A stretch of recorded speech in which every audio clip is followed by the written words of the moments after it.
Hey, it's me, and I'm JV, the Antique Autistic, and Bobby is here with me again today too, and Kizzy. And Kizzy. And Kizzy. And first off, the title's just a little misleading. We did not live in a nudist colony, just because that's really an obsolete term. We lived in, you could call a land-based nudist club, or a nudist ranch, or a nudist resort, and we lived there for 4 years. I won't give you the exact name of it. If you message me, I'll message you back and give you the website and all that. You know, Bobby runs the ice cream shop. I used to too, but I'm not allowed with the medication I'm on to be in the sun too much. In the sun, yeah. Though I can work it occasionally because it's just feet away from the swimming pool. Yes. I want you to know that it's AANR, American Association of Nude Recreation member, and because of that, it's not a swinging place. It's nothing like that. I mean, people have church services up there and such. It's very family oriented. Very family oriented.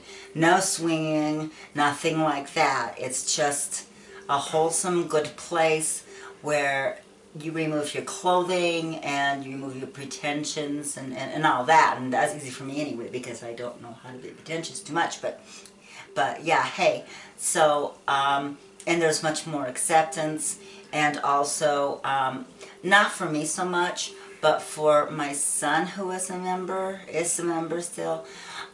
Clothes are very, very painful for him. They're annoying to me, but if I wear certain fabrics, I'm okay, but a lot of autistics' clothes just hurt so much, and so you really will find a lot of autistics at nudist, though at nudist ranches or resorts or clubs. Most of them are not out. Because I'm an activist, I kind of have to be out. But it's nice. It's in the mountains, and we lived there for 4 years. As I mentioned before, my son was very, very sick, and for many years we thought he was going to die. And we ended up with a net worth of negative $300,000. Around the same time we thought we were going to have an early retirement. And, you know, we did come back, so we're doing okay now on that. But to get by, we had been nudists for years and years and years before we lived 4 years up there in a in a camper. Camper trailer. We pulled outside in slides, and yeah, it's a nice one. It had a front bedroom for me and Vicky, and a bedroom in the back for LJ, with a nice kitchen and living room area in the middle. So, an outside kitchen you could pull out, and outside shower, and LJ had, my son had 3 cots, like 3 bunks, yeah, 3 bunks in his, and so he could have, you know, so the other grandkids or friend or whatever could come up too, and it was nice, and it was good, because at that point we couldn't afford anything else. We didn't want to lose our house mainly because it was way upside down, so we couldn't sell it, and we didn't want to be part of the problem. It was how letting it go back to the bank. It'd be part of the problem that was causing the price of houses to go down further and further, and so we were able to rent it out for almost as much as our mortgage. As a mortgage, and we actually could have rented it out for significantly more, but we didn't.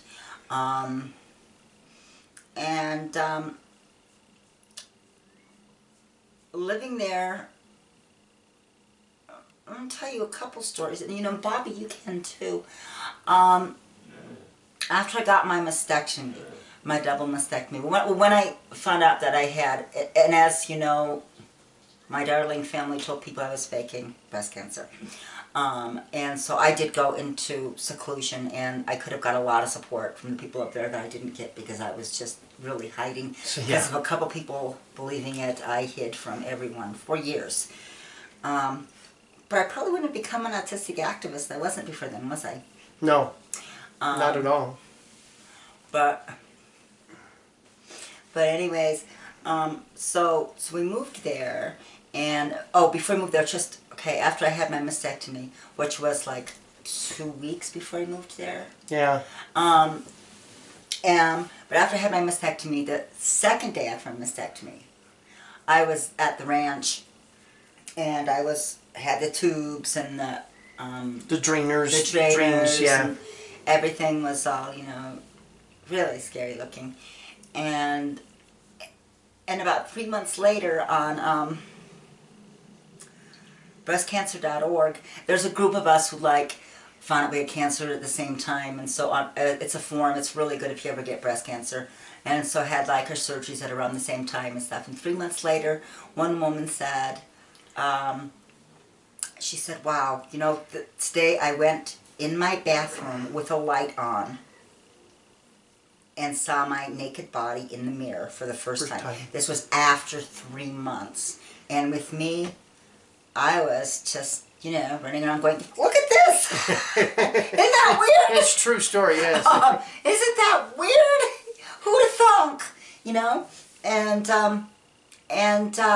Bob, you want to say something, then I'm going to tell another story. Well, you know, the reason is up there at the resort, everybody accepts you for how you are and what you look like. Not the typical Barbie doll looking things that you see in the magazine that are so unreal with who we are as a people. And it makes everybody feel bad about their body.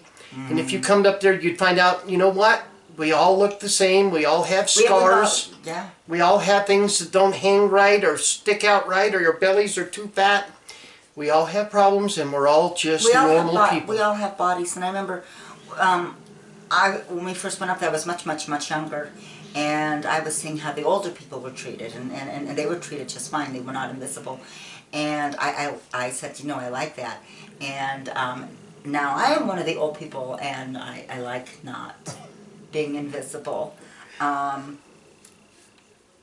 But people have a hard time with the sexuality thing. And a man explained it to me one time. And he was talking about how he was sitting around the pool.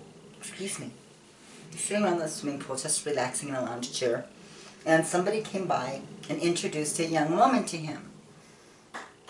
And I don't remember what it was, photography or whatever, but whoever introduced them said, oh, you have a similar interest in photography or whatever. And so they started talking, and he said they ended up spending the day together, and she was naked and he was naked, and they just had a great time. They walked on the trails, and they talked about, you know, their common interests and all that, and had a great time. And when it was time for her to leave, she had to leave. She was spending the weekend, I believe. He walked her to her car, and she put on her shirt, and then she put on her pants, he said, and then she leaned over to adjust her pants. When she did, she leaned over, and he said he was like catching himself trying to get a glimpse of her cleavage. And going, what does she look like? Even though he'd spent the whole day with her while she was naked, he said, it's really funny. Just that part of you goes away. And then you put the clothes on and it comes back. Mm-hmm. And so that story kind of made me understand. And when I tell people, it helps them understand. Now, if you ever do go to a nudist resort, or ranch, or club, or if you want to call it a colony, we actually lived there for a year, so the members forever. Proper etiquette is, you know, bring a towel. Mm-hmm. Everybody's got to sit on a towel. Everybody's got to sit on a towel. If it's outside, I know where we are, you definitely should bring sunscreen.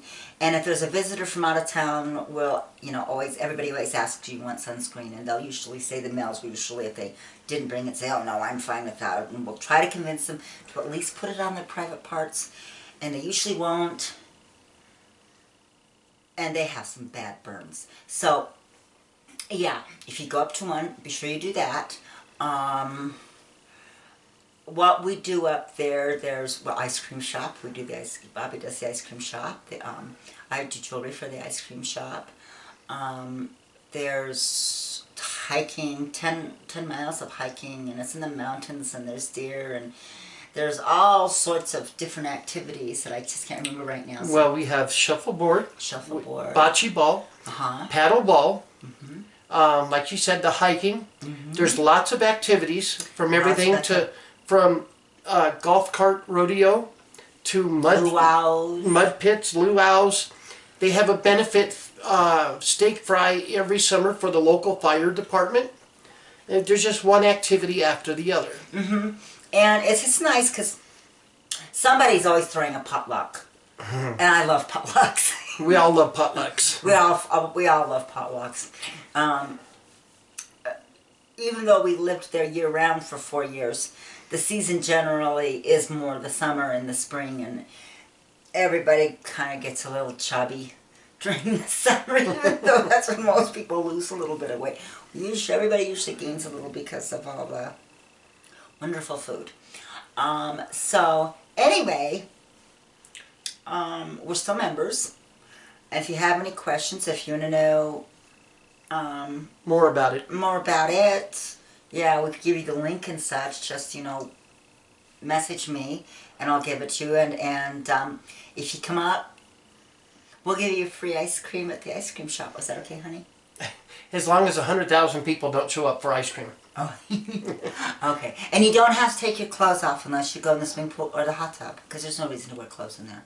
No. And so anyway, that's it. And I don't know, I think I'll maybe get made fun of on that one. So you guys, if you like it, please thumbs up. And if you're not subscribed, please subscribe.